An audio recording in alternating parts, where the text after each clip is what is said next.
কিছু দিয়েছেন, যাদেরকে আল্লাহ রাব্বুল আলামিন চক্ষু দিয়েছেন, যারা আল্লাহ তাআলার সব নিয়ামত পাওয়ার পরেও আল্লাহ রাব্বুল আলামিনকে ভুলে গিয়েছে, আল্লাহ তাআলার কাছ থেকে মুখ ফিরিয়ে নিয়েছে, আল্লাহ রাব্বুল আলামিন তাদের ব্যাপারে বলছেন যে তাদের জন্য কিয়ামত দিবসে রয়েছে, তাদের জন্য দুঃখের একটি জিন্দেগি রয়েছে। এবং আল্লাহ রাব্বুল আলামিন এটাও বলেন, তাদেরকে আমি কিয়ামত দিবসে অভিভূত করে উঠাবো।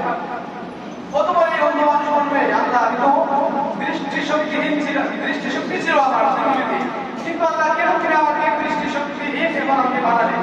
তখন আল্লাহ রাব্বুল আলামিন বলবেন, হে আমার বান্দা, হ্যাঁ আমি তোমাকে সব কিছু দিয়েছিলাম, তুমি আমাকে ভুলে গিয়েছিলে পৃথিবীর জমিনে, তুমি যেভাবে আমাকে ভুলে গিয়েছিলে আমি আজ তোমাকে ভুলে গিয়েছি।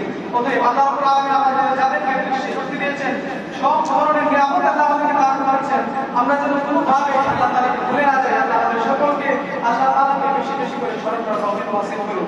সম্মানিত উপস্থিতি, এই পর্যায়ে আমাদের তিন বন্ধুকে ক্রেশ প্রদান করেন, সম্মাননা প্রদান করবেন আমাদের সম্মানিত মেহমান এবং আমাদের সম্মানিত বড়। প্রথমে ক্রেশ গ্রহণ করছে হাফেজ মোহাম্মদ আব্দুর রহমান বিন ইব্রাহিম নাসির। সম্মানিত উপস্থিতি, ক্রেশ গ্রহণ করছে